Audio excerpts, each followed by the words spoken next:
sea tampoco controlado por las situaciones que usted ve alrededor. Él lo que quiere que usted ande sano, que usted viva una vida agradable, que usted tenga paz de Dios. ¿Por qué los cristianos todavía pueden gozarse en medio de una circunstancia adversa? ¿Sabe lo que hace eso? Eso lo hace la presencia de Dios, que nos transformó y nos ayuda a superar las situaciones que miramos. Una diferencia entre un verdadero cristiano y uno que no es cristiano es que la experiencia del Cristo que ya no está en la cruz es el Cristo que resucitó el tercer día. Algunos dirían: pastor, esa es la razón por que yo no me hago cristiano, porque critican a las otras religiones. Hermano, ¿sabe qué? Jesús no criticó. ¿Quién soy yo para criticar? Jesús, sin embargo, se rindió, se ofreció. El mal que hacen las personas, va a haber un día de juicio y no va a ser los pastores ni los ministros que le va a juzgar. Un día, dice la palabra, que todos los seres humanos, desde la creación hasta el final de los tiempos, vamos a compadecer y vamos a estar parados delante del juicio del gran trono blanco que se llama Dios Jehová, juzgando al pueblo, juzgando al ser humano. Y ahí Él va a separar uno a la izquierda y otros a la derecha. Los que irán a la izquierda son aquellos que no ayudaron a su prójimo. Aquellos que cuando Él va a decir: ustedes no lo conozco, y muchos van a decir: ¿cómo, Señor, que no te conozco si yo te prendí vela? ¿Cómo, Señor, no me conoce si yo iba a la iglesia fielmente todos los domingos? ¿Cómo tú no me conoces si yo iba a la iglesia tal vez 4 o 5 días a la semana? ¿Cómo va a ser, Señor, si yo oraba? Por tanto, no lo hiciste a uno de estos pequeñitos. ¿Cuáles pequeñitos? Estuve hambre, no me diste de comer. Estuve enfermo, no me visitaste. Estuve en la cárcel y no me visitaste en la cárcel. Estuve desnudo y no me vestiste.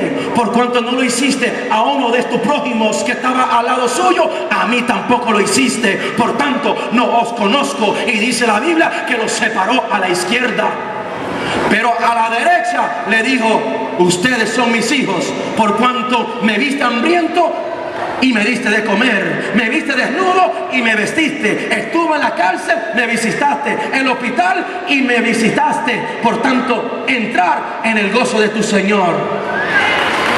¿Cuánto le pueden dar gracias al Señor?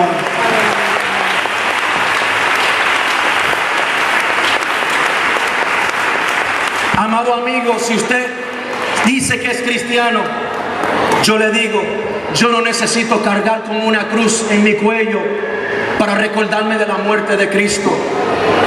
¿Sabe por qué? Porque el Cristo que murió en la cruz, ese significado es un significado que yo necesitaba reconocer antes de ser cristiano. Que para tener paz con Dios y tener entrada a un lugar llamado cielo, santidad de Dios, yo necesito entrar a través de la cruz del sacrificio de Cristo. No hay otro mediador entre Dios y los hombres. No hay, y disculpa que le diga, no hay ni papa, no hay ni pastor, no hay ministro, no hay santo, no hay otro mediador en que nosotros podemos ser salvos, dice la palabra. El único mediador es Jesús. Lo dice la Biblia. Nadie va al Padre si no es a través de mí, dijo Jesús. Nosotros no criticamos, hablamos lo que está escrito en la palabra. ¿Y sabe quién? Quien hace el resto se llama la presencia de Dios, el Espíritu Santo. Dice la palabra que Él convencerá al mundo de pecado. Ese fue el mismo que me convenció a mí cuando yo estuve en las pandillas, cuando yo estuve en drogadicción, cuando yo estuve perdido en la ciudad de Nueva York. Desde mi infancia mi madre me abandonó desde muy chiquito. Yo vivía en las calles como muchos niños que yo veo en tantos países y siento la compasión, me puedo relacionar con ellos en su necesidad, sin tener una madre que lo encamina a la escuela, sin tener los padres que le abrace y le dé ese amor de padre.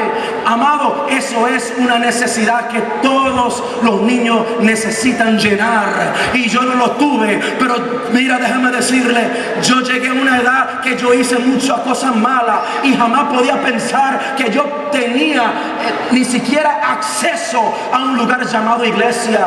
Jamás estaba nunca en mi mente el cuadro, ni siquiera en los pensamientos de que un día yo podía ser cristiano, y mucho menos pastor o evangelista de la palabra. Pero a Dios le plació, porque dice la palabra que Él tomó el vil, las personas a veces más tremendas del mundo, para avergonzar a los que se creen que son perfectos, son santos y se creen alguien.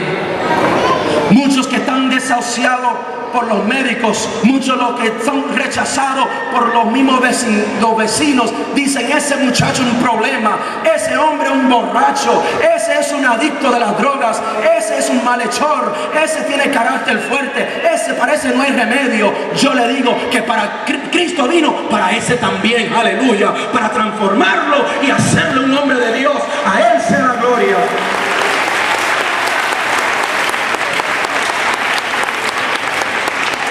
Amados, ustedes están viviendo aquí en este país con mucha congestión humana. Hay muchos seres humanos aquí en este país, muchos que tratan de superarse, tratan de levantarse y hacerse un negocio y hacerse próspero. Pero yo le quiero decir, Jesús dijo, y ya le estoy poniendo cierre a esto, Jesús dijo a sus discípulos y a la multitud que le seguía: sin mí nada podéis hacer. ¿Por qué Jesús lo dijo? Porque Jesús no fue el hombre que usted y yo a veces pensamos que fue. Jesús, el Hijo de Dios, divinamente engendrado a través de una mujer escogida, María, y vino al mundo, se despojó de su gran majestad para darnos a nosotros vida, y darnos una vida abundantemente favorable. Una vida de abundancia. ¿Qué clase de abundancia, pastor?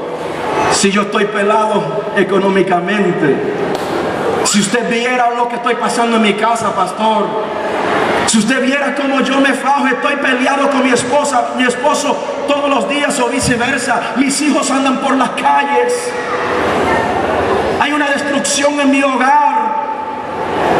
Y ahora me dicen que yo tengo unos síntomas de enfermedad y yo no sé qué voy a hacer. Estoy deprimida, estoy deprimido, no tengo ánimo para continuar. ¿Cuánta gente en la tierra están pasando necesidades como esta? Y algunos vienen cuando hay campañas como esta queriendo buscar una solución a través de un hombre de Dios que venga a traer la palabra de Dios. Y muchos vienen buscando solución, muchos vienen buscando sanidad para liberarse de sus circunstancias que están pasando en el momento. Pero yo le digo, el mismo Jesús que anduvo 2000 años atrás es el mismo Jesús que anda en este lugar, porque yo lo creo y lo siento a través de la palabra del Señor y a través de su presencia.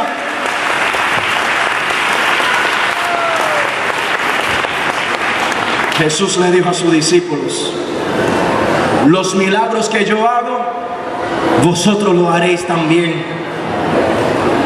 Y los envió y les dijo: y sanad toda enfermedad y toda dolencia.